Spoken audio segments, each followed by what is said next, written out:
আসসালামু আলাইকুম রহমতুল্লাহি ওয়া বারাকাতুহু। প্রিয় ভিউয়ার্স, আমি দাঁড়িয়ে আছি এখন পদ্মা নদীর পারে। তো এখানে দেখতে পাচ্ছেন কিছু নৌকা বাঁধা আছে, জেলেদের নৌকা। এই নৌকা দিয়ে হচ্ছে জেলেরা ইলিশ মাছ ধরে পদ্মা নদীতে। আর হচ্ছে ওই যে একটা নৌকা দেখতে পাচ্ছেন, এটা দিয়ে হচ্ছে গরু বাছুর ওপারে এপারে যাতায়াত করে, ঠিক আছে। আর এখানে দেখেন জেলেদের আরেকটা নৌকা নতুনই হচ্ছে, এই নৌকাটা হচ্ছে আলকাতরা দিছে, কি সুন্দরভাবে আসলে আলকাতরা দিছে দেখেন। এই নৌকাটা হচ্ছে পানিতে নামাবে জেলেরা হচ্ছে মাছ ধরার জন্য। আর এখানে যেগুলো দেখতে পাচ্ছেন এগুলো সবই জেলেদের নৌকা। তো আর হচ্ছে ওই দূরে দূরে যেসব নৌকা দেখতে পাচ্ছেন এবং লঞ্চ যাওয়ার শব্দ শুনতে পাচ্ছেন, এইগুলো হচ্ছে পদ্মা নদীতে যাতায়াত করতেছে লঞ্চ। আর হচ্ছে পদ্মা নদীর সম্বন্ধে কিছু বলি। এখানে আমি যে জায়গাটা দাঁড়িয়ে আছি, এই প্রতি বছর এখানে হচ্ছে নদীতে ভাঙে। তো আমাদের এলাকাটা হচ্ছে ভাঙন এলাকা। এখানে বর্ষার মৌসুমে হচ্ছে এই নদীটা কানায় কানায় পরিপূর্ণ ভরপুর থাকে। তো এখন হচ্ছে মানে পানি জোয়ার হচ্ছে চলে গেছে, পানি শুকিয়ে গেছে, এই জন্য হচ্ছে নদীটা এরকম মরা মরা লাগতেছে। কিন্তু বর্ষার সিজনে এখানে প্রচুর পরিমাণে নদীতে ভাঙে। বিগত 2 বছরে এখানে অনেক মানুষের বাড়িঘর ভেঙে নিয়ে গেছে, নিঃস্ব হয়ে গেছে অনেক পরিবার। তো এই পদ্মা নদী হচ্ছে যেমন মানুষের উপকারে আসে তেমন আবার ক্ষতি করে।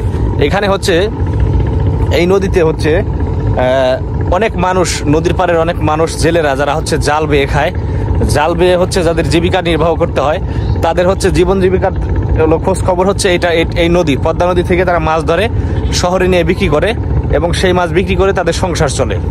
আবার ওই পারে দেখতেছেন ওই বালুর চরটা দেখা যাচ্ছে, ওই পারে পদ্মা নদীর ওই পারে হচ্ছে মানুষ ফসল ফলায়, কিছু ফসল যেমন কালাই, বাদাম ইত্যাদি এই ধরনের ফসল।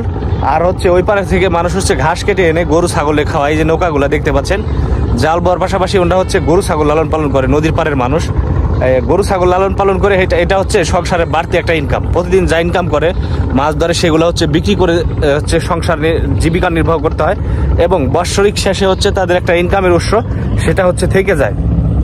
তো এখন একটি ছেলে দেখতে পাচ্ছি এখানে আসলে 2টা ছাগল চড়াইতে আসছে। এই ছেলেটার সাথে একটু কথা বলি, দেখা যাক আসলে নদীর পাড়ের মানুষের জীবনযাত্রার কথা এখানে তুলে ধরা হবে। তোমার নাম কি? জোরে বলো, তোমার নাম কি? আরো জোরে বলো। এই বেটা জোরে কর, নাম কি? পিয়াস। এর নাম হচ্ছে পিয়াস। এই 2টা কি খাসি না? তোমাদের কয়টা ছাগল আছে? এই 2টাই ছাগল কিনছো নাকি বাড়ির? কত দিয়ে কিনছাও 2টা? 25,000 দিয়ে। কত মাস আগে কিনছিল? 1 বছর লালন পালন করলা। এই প্রতিদিন কি ছাগল রাখতে নদীর পাড়ে আসো? জোরে কথা বলতে পারো না? প্রতিদিন কি ছাগল পালতে নদীর পাড়ে আসো? তুমি লেখাপড়া করো না? কোন ক্লাসে? ক্লাস 2তে পড়ো। আর হচ্ছে পাশাপাশি ছাগল রাখো প্রতিদিন বিকালে এখানে। দেখেন নদীর পাড়ের মানুষের জীবনযাত্রার কথা এখানে কিছুটা তুলে ধরা হলো। এই ছেলেটা হচ্ছে লেখাপড়া করে, পাশাপাশি এদের বাড়িতে 2টা ছাগল আছে, বড় ধরনের খাসি। এই খাসি 2টা হচ্ছে ও নদীর পাড়ে এসে, পেট তো ভরে গেছে, 2টারই পেট ভরে গেছে। পেট ভরে খাওয়াই নিয়ে গেল। গরু আছে তোমাদের বাড়িতে? কয়টা? 2টা গরু আছে। গরু ঘাস কাটো না? তো প্রিয় ভিউয়ার্স, দেখতে পেলেন এখানে আসলে একজন নদীর পাড়ের মানুষের কথা এখানে তুলে ধরা হলো। ছেলে মেয়েরা আসলে লেখাপড়ার পাশাপাশি হচ্ছে ওরা হচ্ছে গরু ছাগল লালন পালন করে। আর ওই উপরে ওই চরটা দেখতে পাচ্ছেন, একদিন চরে যাবো, চরে যাই দেখাবো যে মানুষ ঝাঁকে ঝাঁকে কিভাবে গরু ওইখানে রাখে। উপরে মানুষ গরু রাখে না রে, গরু আগলা দিয়ে রাখে চরে, আসলে ওইভাবে লালন পালন করে।